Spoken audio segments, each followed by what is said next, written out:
beginning, God created the heaven and the earth. Dante Frost, the one superstar of the rap world, found himself grappling with a relentless foe, rapper's block. He had been a lyrical genius, but as the years passed, he got soft and lost the street grit he had once harbored, and his ability to pen fresh rhymes.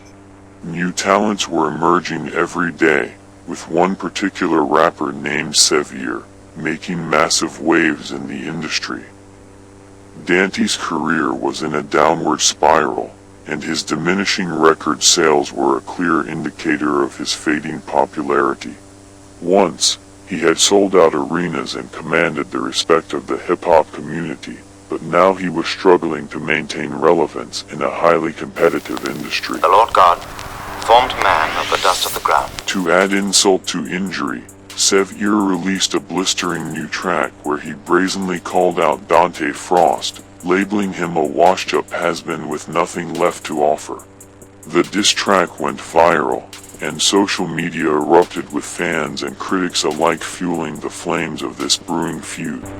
Sevier had successfully placed Dante in a corner, forcing him to either respond or accept defeat. As much as Dante wanted to retaliate, he knew that engaging in a feud would be a risky move. He was aware of Sevier's groundswell of support behind him. Besides, Dante's financial situation was in dire straits.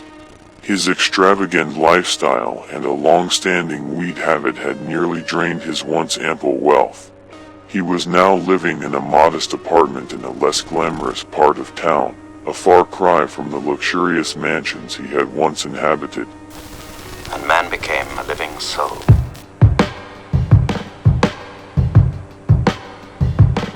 While out on a late-night spin, Dante found a small bar and decided to nurse his troubles with Hennessy.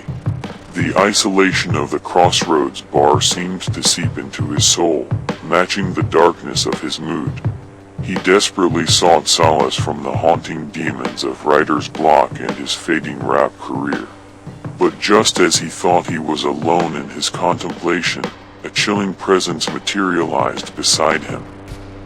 Dante felt a bad feeling as the mysterious man attempted to strike up a conversation. Annoyed and guarded, he responded with arrogance, telling the man in no uncertain terms that he wished to be left alone. However, the stranger seemed unperturbed by Dante's dismissive demeanor, instead wearing a sinister smile. You make me sick. You become a slave to your own weaknesses and an embarrassment. You cannot hide from yourself. The man then turned and walked away, leaving Dante stewing with a big pill to swallow. Drunk and angry, Dante couldn't shake off the feeling that this encounter had stirred something deep inside him. Dante's annoyance turned to anger. He demanded to know who this man was and where the hell did the son of a bitch get off talking to Dante so brazenly. But before he could yell out, the stranger calmly walked toward the exit and left mystery in his wake.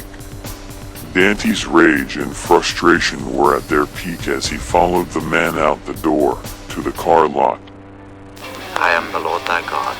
Thou shalt have no other gods before me. You wanna rumble? Let's go. Your rhymes lack the fire they once had, and you're drowning in your own self-pity. Maybe you have lost street grit because you no longer need to just survive. The harsh words stung Dante like a whip, and he clenched his fists, ready to lash out at the man. But the stranger continued to provoke him.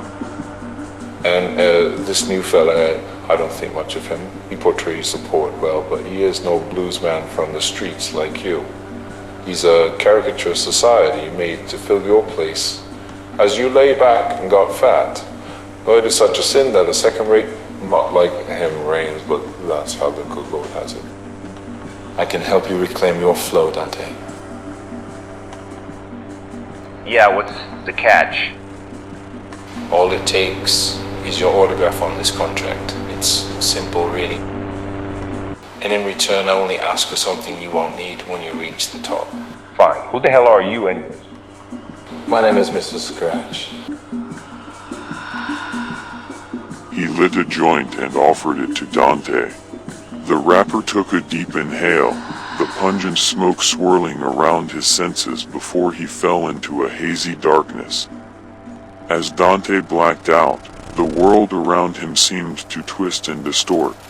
He saw flames, bodies piled on top of bodies, mountains of them, huge bonfires burning, and an orgy of demons and horrendous creatures crawling all over each other while mating and defecating. It was an ungodly scene that he could not properly explain.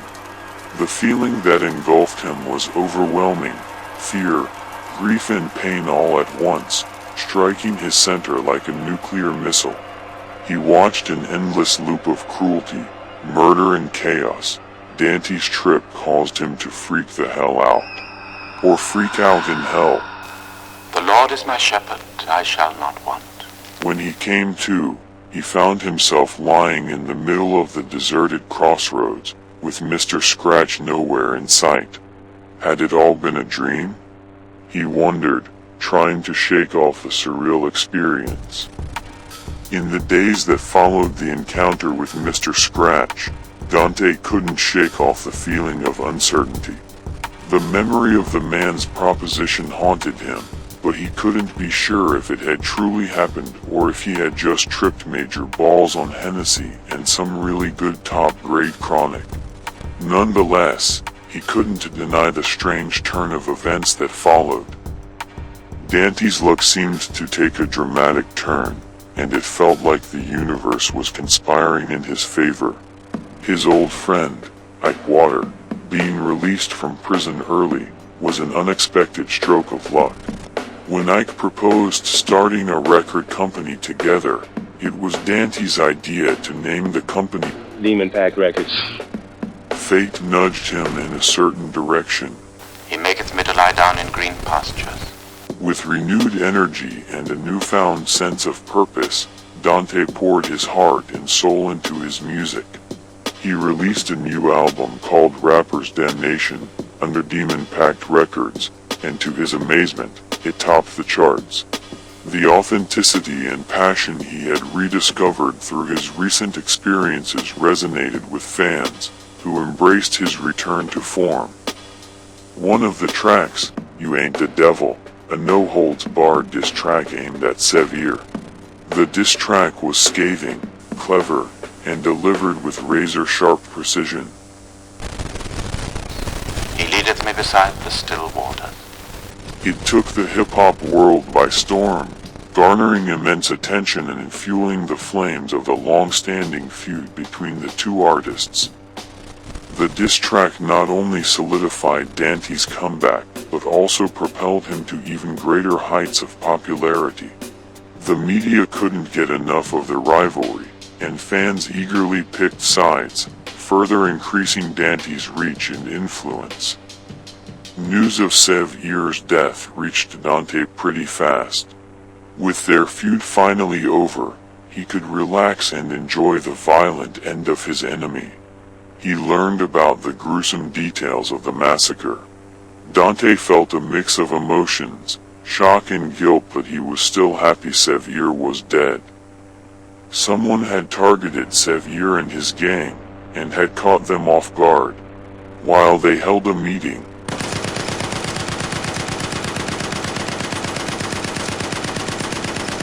the shooter burst in and shredded them apart with a heavy machine gun. The very thought that they had been planning an attack on Dante made him all the more pleased. Dante couldn't help but wonder if his contract had played a role in this tragedy. As Dante's star shone brighter than ever, he couldn't help but wonder about the strange twist of fate that had seemingly turned his life around. Yet, there was a part of him that couldn't shake off the nagging doubt about the encounter with Mr. Scratch. Had he really made a pact with some otherworldly figure in exchange for his resurgence? Or had the whole experience just been caused by Dante's talent, hard work and some trippy-ass weed? With Demon Pact Records flourishing, Dante was not only experiencing personal success but also helping other talented artists find their voice and share their stories. The record company had become a hub for creativity, attracting young and ambitious artists eager to be part of something meaningful. And yet, amidst all the success and growth, Dante couldn't forget the encounter with Mr. Scratch.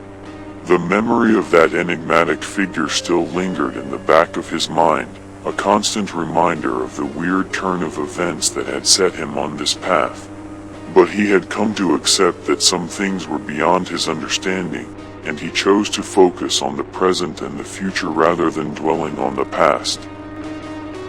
He restoreth my soul. He leadeth me in the paths of righteousness for his name's sake. As Dante cruised through the dark city streets, a wave of gratitude and contentment washed over him. The weight of past struggles seemed to have lifted, and he felt like a new man. The radio played his latest hit, and he couldn't help but bob his head to the infectious beat. Ideas for new rhymes flowed effortlessly through his mind, and he knew he was onto something special. As he got out of his car, Dante felt a sense of gratitude for the journey he had been on. From the lowest lows to the highest highs, every twist and turn had led him to this moment. He stepped out of the car and looked up at the stars in the night sky. The sudden screech of tires and the sound of gunshots jolted Dante out of his euphoria, sending adrenaline coursing through his veins. Panic gripped him as he realized he had been caught in a hail of bullets. He clutched at his chest, feeling the searing pain as blood spilled from the gunshot wounds. As Dante lay soaked in his own blood, his vision blurred, and the world around him faded into darkness. The dark visions he saw once before began to materialize ahead of him, burning mountains of human bodies, and promiscuous savage monsters eating whatever remained of the fleshy sludge. And in the depths of the hellish madness, there, amidst the blood, fire, chaos and shit, was Mr. Scratch.